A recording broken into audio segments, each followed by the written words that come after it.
ছত্ৰভংগ দিয়াবলৈ ইতিমধ্যে আৰক্ষীয়ে শূন্যলৈ গুলীচালনা কৰিছে ভোট কেন্দ্ৰটোত সাময়িকভাৱে ভোটদান ইতিমধ্যে স্থগিত ৰখা হৈছে ইনাৰ মণিপুৰ লোকসভা সমষ্টিত এই ঘটনাটি সংঘটিত হৈছে দৃশ্য দেখুৱাইছো মণিপুৰৰ ভোট গ্ৰহণ কেন্দ্ৰত এয়া ভোটাৰৰ আক্ৰমণ ক্ষুব্ধ ভোটাৰৰ আক্ৰমণ ভোট কেন্দ্ৰত সোমাই ইভিএম ভাঙিলে কাষলুকে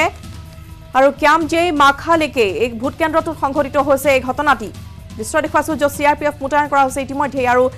এই সকল লোকক নিয়ন্ত্ৰণ কৰিবলৈ শূন্যলৈ গুলীবৰ্ষণ কৰিবলগীয়া এক পৰিস্থিতিৰ উদ্ভৱ হৈছে মণিপুৰত ক্ষুব্ধ লোকক ছত্ৰভংগ দিয়াবলৈ আৰক্ষীৰ শূন্যলৈ গুলীচালনা কেন্দ্ৰটোত ভোটদান বৰ্তমান সাময়িকভাৱে স্থগিত ৰখা হৈছে ইনাৰ মণিপুৰ লোকসভা সমষ্টিত এই ঘটনা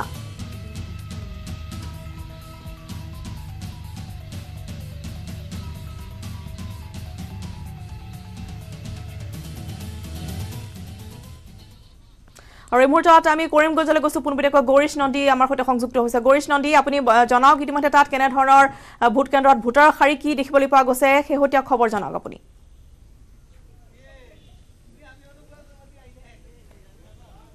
হয় এই মুহূৰ্তত কৰিমগঞ্জত ভোট গ্ৰহণ পৰ্ব চলি আছে কিছু কিছু ভোট কেন্দ্ৰত বহু মানে প্ৰায় শেষ হৈ গৈছে কিন্তু কিছু কিছু ভোট কেন্দ্ৰত আমি দেখিছো এতিয়াও লাইনত থিয় হৈ আছে ৰাইজ ইয়াতে এই যে এটা ভোট কেন্দ্ৰত থিয় হৈছো এইটো হ'ল কৰিমগঞ্জৰ পাতাৰকান্দি বিধানসভা সমষ্টিৰ এটা ভোট কেন্দ্ৰ আৰু ইয়াতে জানিব পাৰিছো প্ৰায় 70% ভোট ইতিমধ্যে ভোট গ্ৰহণ হৈ গৈছে কিন্তু ইয়াৰ পাছতো বহু লোক ইয়াতে থিয় হৈ আছে ভোট দিয়াৰ বাবে শেষ মুহূৰ্তলৈকে তেওঁলোকে অপেক্ষা কৰি আছে তেওঁলোকৰ নিজ নিজ ভোটাধিকাৰ সাব্যস্ত কৰাৰ বাবে আমি দেখিবলৈ পাইছো এইখন ভোট কেন্দ্ৰত যি ৰাইজে অপেক্ষা কৰি আছে ভোটাৰে অপেক্ষা কৰি আছে অৱশ্যে ইয়াতে নিৰ্বিঘ্নে ভোট হৈ আছে কোনো অপ্ৰীতিকৰ পৰিস্থিতিৰ সৃষ্টি হোৱা নাই আৰু এটা কথা ক'ব লাগিব কৰিমগঞ্জৰ জিলাত কিন্তু পুৱাৰ ভাগৰ পৰাই বহু BVM বিকল হৈছিল ইয়াকে লৈ কিছু কিছু যে ভোট গ্ৰহণ কেন্দ্ৰ ইয়াতে অশান্তিৰ সৃষ্টি হৈছিল পৰৱৰ্তীত এইসমূহ ঠাইত বিকল্প EVM আনি দিয়াৰ পাছত কিন্তু এইসকল ভোট কেন্দ্ৰত পুনৰ ভোট গ্ৰহণ পৰ্ব আৰম্ভ হয় আৰু এটা বস্তু দেখিব পোৱা গৈছে যে দক্ষিণ কৰিমগঞ্জ সমষ্টিৰ দুটা আৰু পাতাৰকান্দিৰ আৰু এটা কেন্দ্ৰত দেখা গৈছে কিছুটান ভোট কেন্দ্ৰত এজন ব্যক্তিয়ে পৰিয়ালৰ সকলো ভোট একেলগে নিজে দি গৈছে এনেদৰে এজন ব্যক্তিয়ে কেইবাটাও ভোট দিয়াৰ ঘটনা সংঘটিত হৈছে কৰিমগঞ্জত যেনেকৈ দক্ষিণ কৰিমগঞ্জৰ গন্দৰবখানী বা পাতাৰকান্দি সমষ্টিৰ আন এটা কেন্দ্ৰ এনে ঘটনা সংঘটিত হৈছে আৰু এটা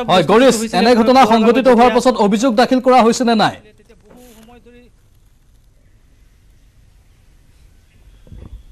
হয় নিশ্চয়কৈ দাখিল কৰা হৈছিল কিন্তু কোনো ঠাইত কিন্তু EVM আউতে বহুত পলম হৈছিল যাৰ বাবে ৰাজ্যৰ মাজত অলপ অশান্তিৰ সৃষ্টি হৈছিল আৰু দেখিব পোৱা গৈছে কিছু মানুহ যেন প্ৰখৰ ৰৌদৰ বাবে যেন সংগাও আৰাইছিল আৰু মাটিত বাগৰি পৰিছিল